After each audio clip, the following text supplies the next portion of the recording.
Welcome to the Center for Israel Education's ongoing analysis of the Hamas-Israel war. I'm Ken Stein, the president of the center, and an Emory University emeritus professor of contemporary Middle Eastern history, political science, and Israel studies. Today's webinar is the 16th in our Wednesday series analyzing the war, Israel's 9/11. The subtitle today is Military Strategy and Tactics: How the IDF is Fighting Hamas. A word about the Center for Israel Education. We established the center in 2008 to respond to student, adult, and educator inquiries for reliable sources on various aspects of Zionism and Israel. Last year, for example, we had 1.8 million users to the website, 50,000 last week alone. Visit the website, israeled.org. If you benefit from the webinars and the website, and you like what you see and you like what you read, please support our work and go to the donate page at israeled.org.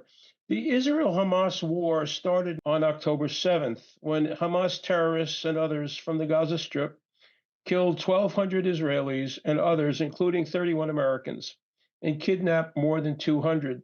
Some 130 of those individuals, mostly Israelis, remain hostages. Israel seeks to eliminate Hamas as a threat to its security while confronting an enemy that is sheltering in hundreds of miles of fortified tunnels under the Strip and operating in highly populated civilian areas. Israel is devising ways to destroy the tunnel hideouts while taking care not to kill hostages that are being held and minimizing civilian casualties while trying to root out the leadership of Hamas. In the prosecution of the war, its methods, tactics, and strategy are linked directly to what the Israeli government, its neighbors, and allies in the region and international community believes should be or could be a workable administrative outcome once the war slows or ends. That's not the purpose of the war for Israel, however. Israel's primary purpose is to eliminate or wipe out Hamas. Having just returned from Israel and the Israeli South several days ago myself, I note what I saw up close and daily. Israelis continue to demonstrate a limitless resilience to sustain their state, profound commitments to one another's security, a renewed faith in their army, and a definite sense of existential threat under which they're living, something that many have not faced in the 75 years of Israel's history, and that includes the 67 and perhaps the 73 wars as well. I believe that this sense of being under existential duress is not a feeling that can be sensed or internalized by others not living there. They feel it on a daily basis, and they tell you. While the day-to-day war is fought between Hamas and Israel in the southern part, Israel's other borders have created unforeseen realities that impact how the war in Gaza is fought. Iran sits 1,400 miles away from the major confrontation area, and without question has enormous influence on the various Iranian affiliates, insurgencies, allies, and clients in this clash with Israel. Yahya Sinwar, the head of Hamas, said in 2019, Hamas is indebted to Iran for its support when sometimes Arab states do not provide the needed assistance. Israel's northern border with Lebanon is possibly on the brink of a much larger conflict. In the West Bank, tensions are above simmering as Palestinian militants are being sought by Israel to deter attacks. In Jordan this past week, 3 Americans were killed and 40 others wounded in a drone attack. In the Red Sea region, there's conflict between American sea-based forces and the Houthi rebels in Yemen, another Iranian client. On the Syrian front, Israel is seeking to deter growing tension with Iranian elements there.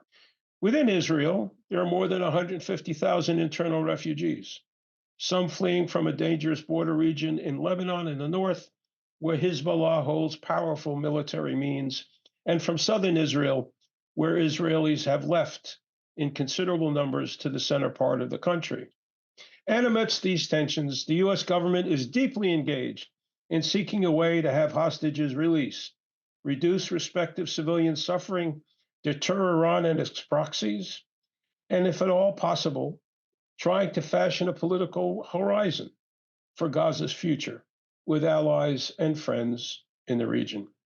Please give us an overview on how Israel has unfolded its response to the October attack and how its outlook or strategies have changed since early October. What is the overarching strategy?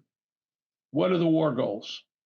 First, I think I would distinguish between the war fighting strategy and then Israel's broader strategy towards the Palestinians. In terms of its war fighting strategy, it was actually very clearly defined by the Israeli government from the outset. And I think I identified the main contours of it before, which is destruction of Hamas as a military force and a governing force in Gaza, first. Secondly, the release of the Israeli hostages. And then third, the return of the residents of the South to the Gaza border area where they could live in security. I would probably add the residents of the North who have been displaced as a result of Hezbollah's low-level campaign to keep Israeli forces pinned down. Now, I don't think there's been a lot of change in the strategy since its inception, except perhaps a change in emphasis. It's not clear to me that at the outset, the release of the hostages was the priority. And I think that also dovetailed with a belief by the Israeli government and the senior military leadership, or at least the defense minister, that the best way to get the hostages back was through military pressure. And therefore, the military campaign was the immediate initial priority, and that success in the military campaign would then facilitate the release of the hostages later. But I think as a result of domestic pressure, the government has had to put greater emphasis on the recovery of the hostages. But by and large, they've been pursuing their military objectives, which is the destruction of Hamas as a military force through first a very intense air campaign, and then secondly, a ground campaign in order to take over all of Gaza, destroy the tunnels, destroy as much of Hamas's military capabilities, both its military infrastructure and as many fighters as possible, in order to create a new reality on the ground. Even though the goals are clear, how Israel will achieve those goals is less clear, simply because it's actually a very complex set of objectives that they're trying to accomplish. First of all, Gaza has no shortage of small arms and young men willing to fight. So even though they have no doubt killed many Hamas people, and let me just say, the figures that the Israelis have published, and I think they're claiming about 9,000 Hamas fighters killed to date. None of us have any ability to judge that. And I suspect that's a very loose estimate. And I'll just note that we know from past experience in wartime that casualty estimates for the enemy are often exaggerated. Not intentionally necessarily, but any military force exaggerates its ability to inflict losses on the enemy. So we see a vehicle blowing up, we assume everybody was killed inside, but we know from experience, even when we have our own friendly fire incidents and we think everybody's killed, very often we've killed maybe half the people in the vehicle and half survived. So I don't think the number's probably accurate. Secondly, I'll just note from experience elsewhere, we know that there's probably munitions buried under the rubble. As the rubble is cleared, they'll be able to recover ammunition, rockets, and the like. There was also a New York Times story a few days ago, which I think exaggerated the point, but made the point that usually you have a 10% dud rate for munitions. The Israelis are dropping a lot of munitions in Gaza, and the 10% that are duds, those that are recovered will probably be able to provide explosives for rocket warheads and stuff like that. Also, we know that heavy machinery is often very durable. We know from World War II and experiences in Iraq in 1991 that heavy machinery that's buried under rubble can often be pulled out and with minor repairs pushed back into service. So destroying Hamas will be difficult from a military technical point of view, as well as the fact you're just talking about a large number of people in Gaza. Hamas never had a majority of the population supporting them. When they won the parliamentary elections in 2006, they got 45% of the vote. Not all of them were hardcore Hamas supporters. Some of them were voting for Hamas as a protest against Fatah. The polling shows that about 30% of the population of Gaza are probably hardcore Hamas supporters. But you'll probably have, again, people joining their ranks in the midst of war. It's a possibility we have to consider because of the patronage. That's one of the challenges.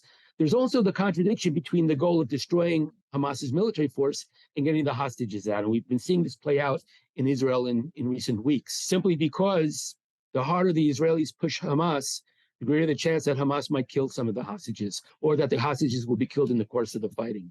So there's a potential tension between those goals with regard to the larger point of Israeli strategy towards Hamas and the Palestinians. Basically, Israel has no long-term strategy other than kind of variations of what they've been doing until now, which is divide and rule, mowing the lawn, and avoiding the creation of a Palestinian state.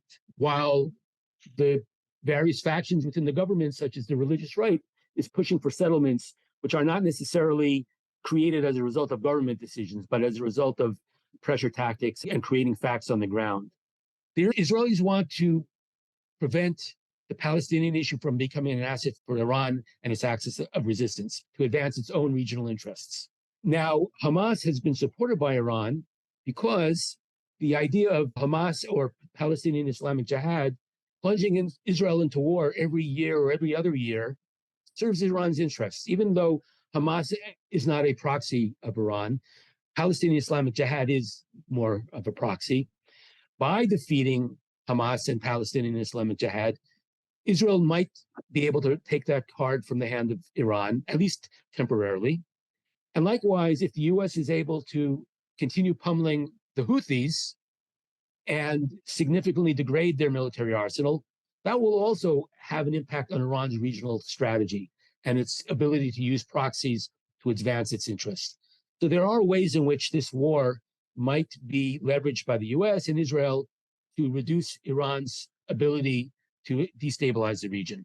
It's also in Israel's interest to prevent the Palestinian issue from harming overall U.S.-Israel ties. And this is one area where I think the war has inevitably, at least in the short term, created tensions in the relationship. The Israeli mistakes that led to October 7th have also exacted a cost in terms of U.S. interests. From a political point of view of the administration, this is an election year. Biden is losing part of the Democratic Party.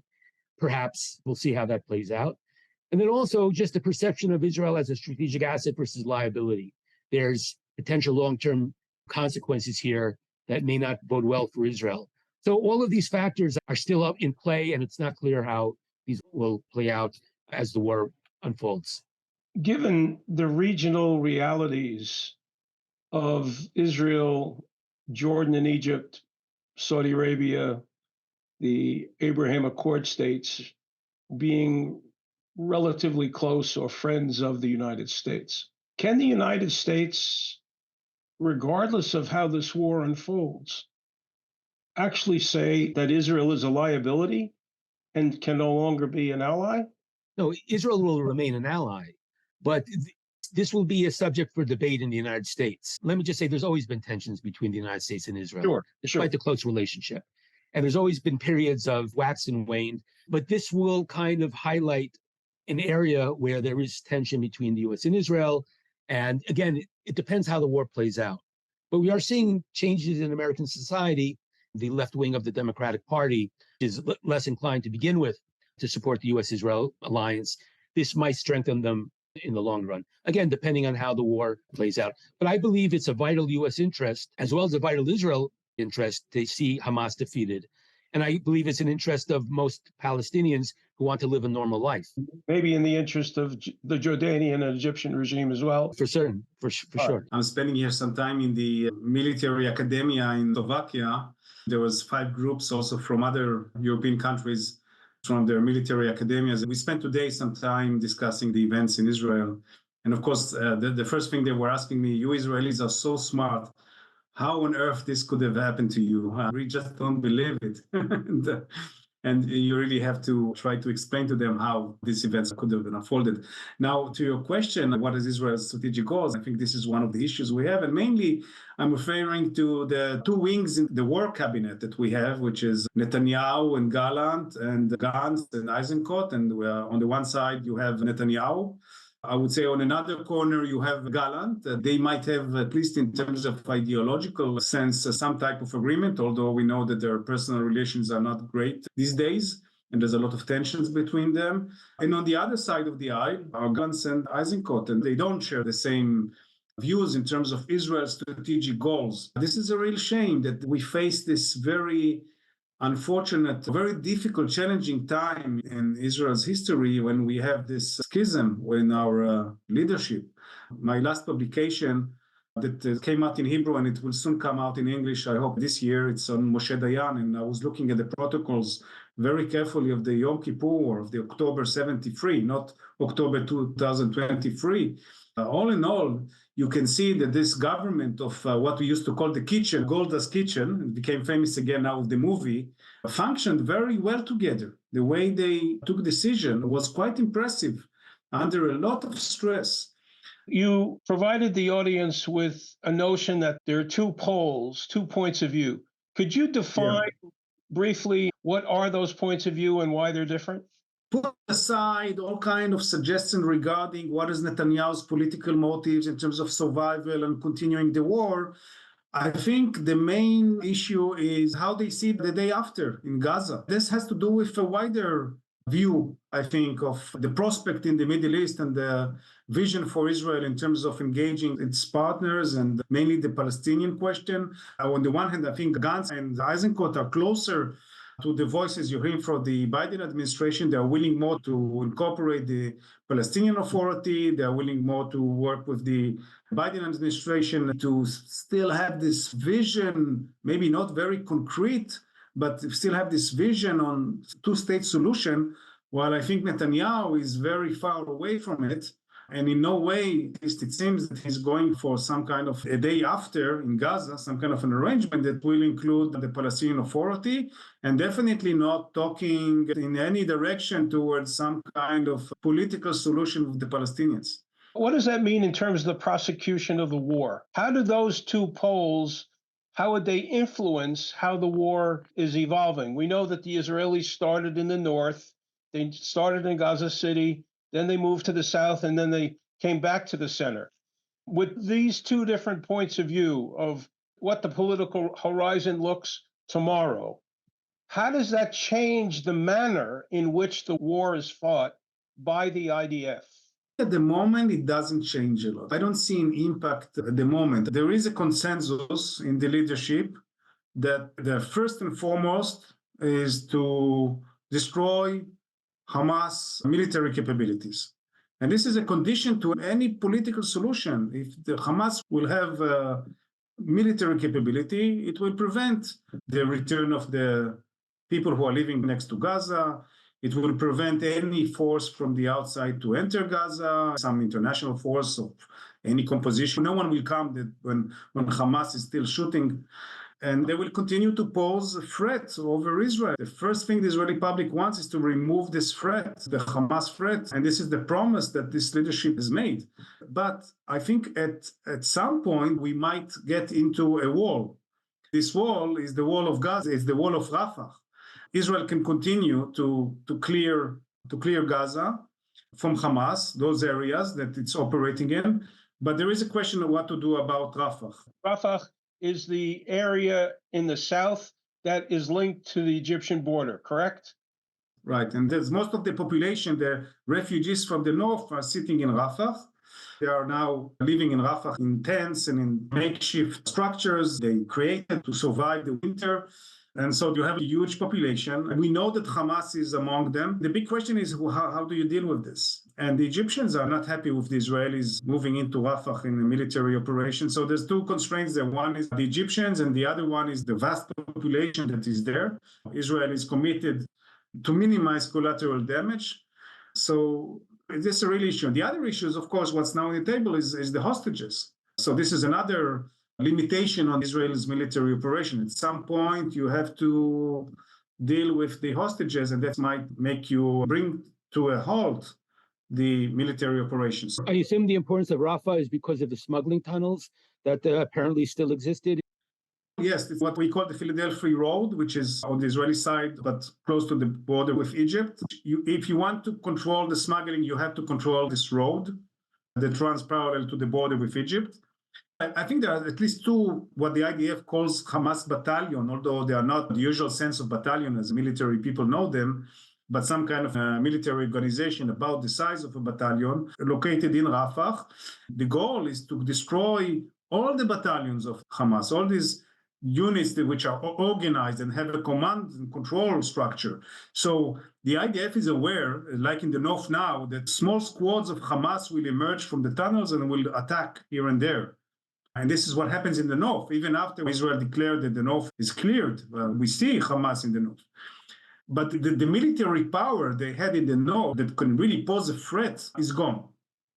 So the fact that you have a few terrorists here, a few terrorists there, it's not an issue. The more serious issue in the north that we saw, in terms of once the Israeli forces left, and the people who were taking care of the law and order, if we can talk about such a thing in Gaza, they were Hamas people. So immediately they took charge as a civilian without weapons, but they were acting like officers, like police officers, telling people where to go, what to do, where not to go.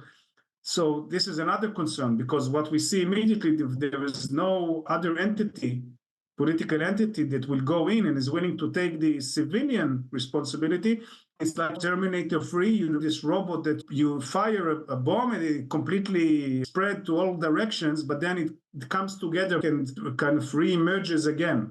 So Hamas is like that. You think that you destroyed it, it's all over, but then it comes back together. It emerges again.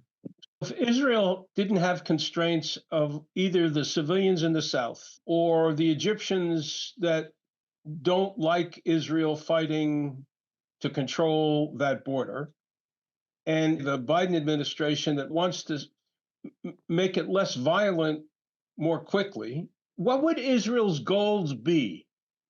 It's very simple, I think. The goals would be to destroy Hamas capabilities, military capabilities.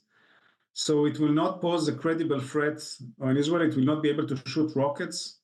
If there is a rocket that occasionally is fired, this is not a failure. But to have an arsenal of rockets that can really threat large areas of Israel, and then to have a military capability to be able to execute such an operation as they did with thousands of terrorists, coordinated, synchronized, with lots of technologies, so many explosives, etc., taking stretches of land and occupying military posts and kibbutzim and towns in Israel.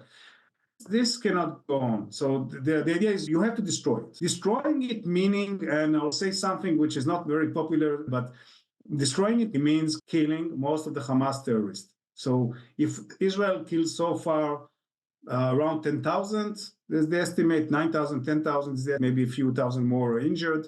It has to go to a number which is around 20,000. This is my estimation. And then to kill the leaders, and then to make sure that all the tunnels are destroyed, and then to make sure that all the laboratories to make weapons are destroyed, and all the weapons cache are destroyed, and all the launchers are destroyed. And this will take a year. This is first and foremost. What will happen there? Israel wants to make sure that it has the military ability to keep it in check, that it's not able, again, to recuperate and pose a threat again. What happened politically? Israel doesn't care. Of course, the interest of Israel is that there will be no Somaliland there. There will be no anarchy. This was always the fear. If you take out Hamas, there will be total anarchy. It also doesn't serve. Now, here we go back to the beginning of the conversation, because I think maybe Eisenstadt are willing to go with the thinking that Israel should be part of an effort to rebuild Gaza, in a sense, to make a better future in Gaza for the Gazans. And I think Netanyahu is not there. Netanyahu is so pessimistic about this whole scenario. It's what we hear from him, at least, is the only thing that he is interested in is that Israel will have a security control, and this is the only interest of Israel.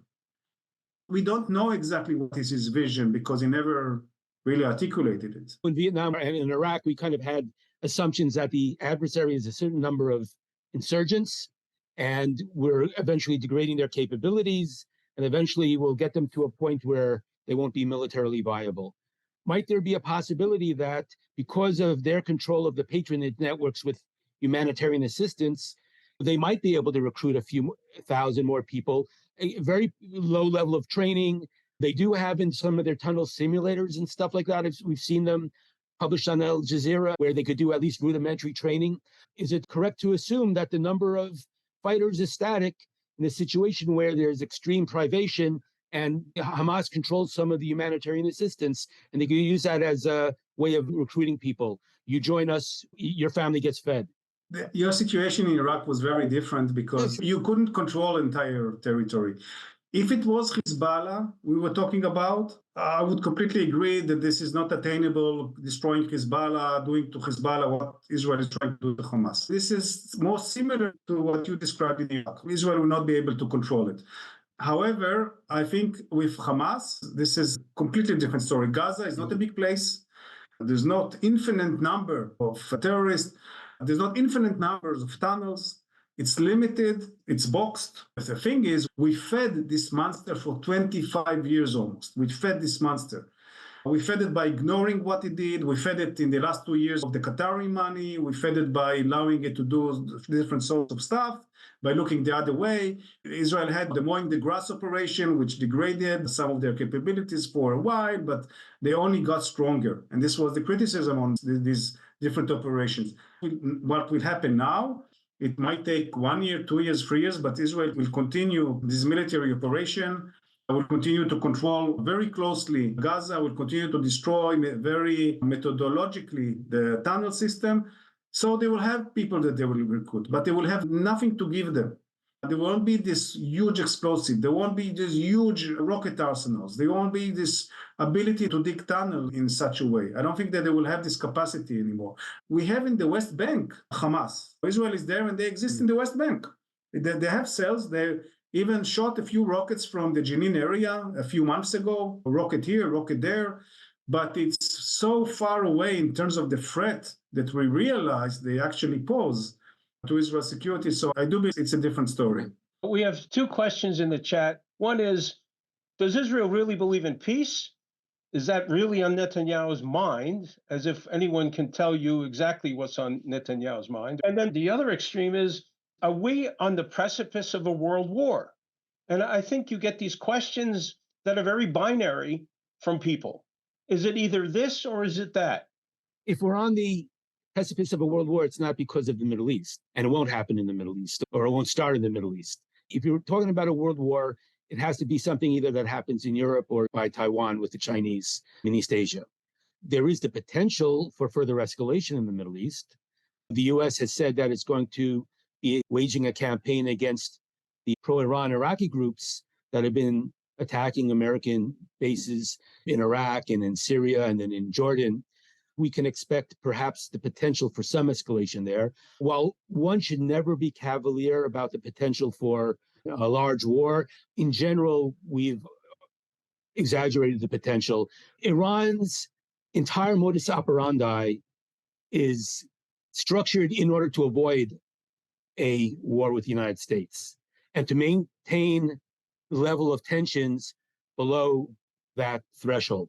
So they operate through proxies. And if they operate unilaterally, it's against American regional allies, not against the United States, except, for instance, after we killed Qasem Soleimani or whatever. So I think those concerns about a regional war in the Middle East are exaggerated, though we always have to be aware of the possibility. In terms of the North, too, I think that that's the only scenario in which I see Hezbollah being activated much beyond the level at which they're at right now, if there's a conflict that involves the United States and Iran. Although I don't rule out completely the possibility of further escalation there. Your colleague, Patrick Clausen, wrote a very interesting piece at the Washington Institute in which he gave everyone an overview of the extraordinary strength of the Iranian economy and the fact that they have a lot of petrodollars and they have an economy that's not just reliant upon petrodollars. And it would seem to me that the Iranian leadership might want to pinprick the United States and its allies in the Middle East, but does not want to do something so extreme that would cause a reaction that might threaten the regime in Iran. In a certain sense, they're risk averse. They have to be risk averse in order to sustain in power. Is that right? They've always been. I've been saying this for over 20 years now. After the Iran-Iraq War, during the decade of revolutionary radicalism in Iran, after the revolution in 78, 79, they were very risk acceptant. But as a result of the Iran-Iraq War and the massive bloodletting that they experienced, they became much more risk averse. There are several examples in which they have left beleaguered Shiite communities to their fate rather than to intervene on their behalf. So after the uprising in southern Iraq in 1991, which was crushed by Saddam's army, they didn't do anything. They sent in the Badr force, but that was it, a proxy. And during the Israeli war with Hezbollah in 2006, they had protests in Tehran. They had people signing up to volunteer, but they didn't allow people to go there. And after the repression of the Arab Spring protests in Bahrain by mostly Shiites who were repressed by the Saudis and the Emiratis, along with the Bahraini security forces, there were Iranians who said, let's go to war with Bahrain, but they didn't. So they are very careful. So I agree, that's their overall modus operandi. That might change after the passing of the current supreme leader, because I think in the Revolutionary Guard, there are people who are more risk acceptant. But as long as he has his hand on the lever of decision making, I think they will, by and large, be very careful. And that's why I believe, although you should always be aware of the possibility for a change in the Iranian calculus, as long as the supreme leader believes that going for a nuclear weapon entails the potential for an Israeli or American strike, I don't think he will for now. But he will continue going up the nuclear asymptote, if you will. More and more and more and more, but not crossing that line. But they might, down the road, cross it. By and large, I do agree with Michael's analysis. They might change their behavior if once they have a nuclear weapon, then they will be a little bit less risk averse and more risk takers. But I agree that they are very careful. They have their plan. The Iranians are working for the long term. They don't want to be swayed away by things that they were not planning for. They have their eyes on the side. They are slowly working on the overarching plan to dominate the Middle East with the process. And they know it will take years and years and years, and they're very careful, and they're not adventurous. They don't want to sacrifice anything because Hamas decided to take this adventure and to invade Israel. They're not in this game. And this is the messages that they were trying to portray. However, they had to do something. I don't think the proxies, those entities that they run, is just pressing a button and they are operating. I think they have their own agendas and they have their own crowds to answer for. And so I think both the Houthis and Hezbollah, maybe they were not stopped by Iran. I don't know how much they were encouraged by Iran, but they had to do something. There is a problem in the north. I don't know yet how we're going to solve it because, again, Israel have to make sure that the forces of Hezbollah are not sitting on the fence and they are pushed away. I hope it will be solved in some diplomatic way. The problem is the level of trust of the residents. They don't believe anymore what the military is telling them. They don't believe the mother who's putting her children to bed. She doesn't believe the intelligence officer telling them, but relax, because Michael from Washington and our analysts are saying that the Iranians are risk averse.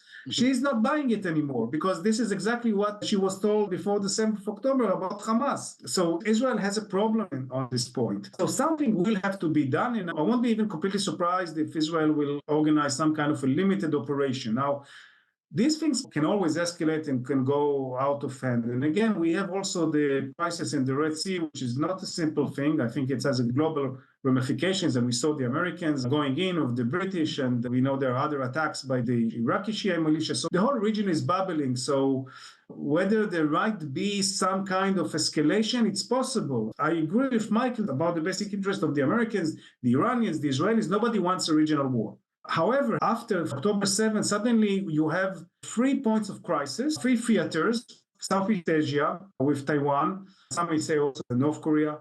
You have the Ukraine, and you have now the Middle East. And the lines between the camps became very clear. This axis of Russia, China, and Iran in its proxies on the one hand, and the US, UK, some other allies, and Israel is part of it. These two camps, the lines between them became clearer. And so we are, in a way, approaching this. It's not a Cold War yet. It's not what we used to see in the Cold War, but it has more resemblance to the Cold War than before. This is the development that this 7th of October added. Now, to respond to the Israelis and peace, I think there is a paradox in Israel now. And just to put it very simply, you look at the polls, most of Israelis want to see Netanyahu out. They don't trust Netanyahu anymore. He was already in decline in the polls before the 7th because of his, some say leadership, some say lack of leadership in the judicial reforms. So you saw already he's declining and he's losing to his main rival, is Gaza Strip, the people now who sits with him in the cabinet. After the 7th of October, he crashed. he completely crashed in the polls. But I think this is also the general mood. People are saying, okay, we will come to deal with Netanyahu once the war is over. And he also promises inquiries and all that once the war is over. And then some people are saying in Israel, outside Israel, although they are a minority, that he is also prolonging the war because he doesn't want to see the war ends, because then he will have to give an explanation. And then the public, of course, will come to terms with him. The paradox is that I see most of the Israelis, they are now going to the center. There is a lot of people who are saying, and you see it again in the polls, the strengthening of center Israeli politics. And the center means a very realistic view. We don't believe that there will be peace soon. We don't see any development on this. We think that there will be a lot of fighting before we'll have peace. But yes, we are ready at some point, if conditions are right, to speak again about two-state solution, about some political solution, and so on and so forth. So on the one hand, rejecting the ultra-right government, deep rejection to what the government is representing now. On the other hand, even though they are centrists, they're saying, yes, we should keep the war going on, we should finish Hamas, we support the war, but we want a different leadership, and more practical and more pragmatic, less fanatic, more acceptable. By the way, there's a lot of sensitivity to what's going on in relations with America. I think people in Israel are very much aware of the tensions with the US administration. I think there is a lot of gratitude to the Biden administration and the Biden leadership, and people don't want to see a rift between the US and Israel.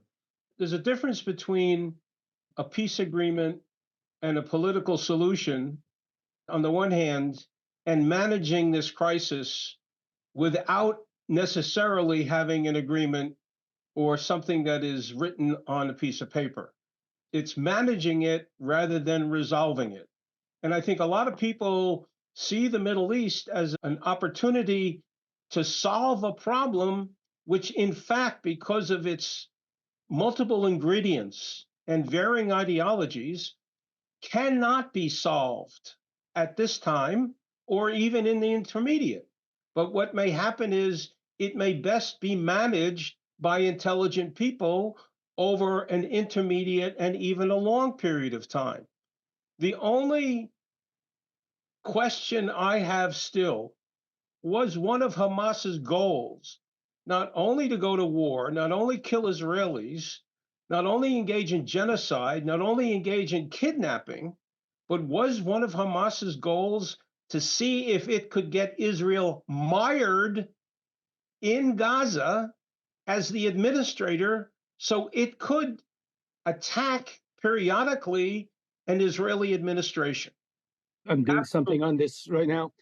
First of all, I don't think this was their goal. I think they had more modest objectives, and they achieved on October 7th and 8th success beyond their expectations. I think their goal was to seize maybe several scores, a few hundred hostages, kill as many Israelis as possible, and leverage this to catapult Hamas to the leadership within the Palestinian community, also perhaps to scuttle the normalization process.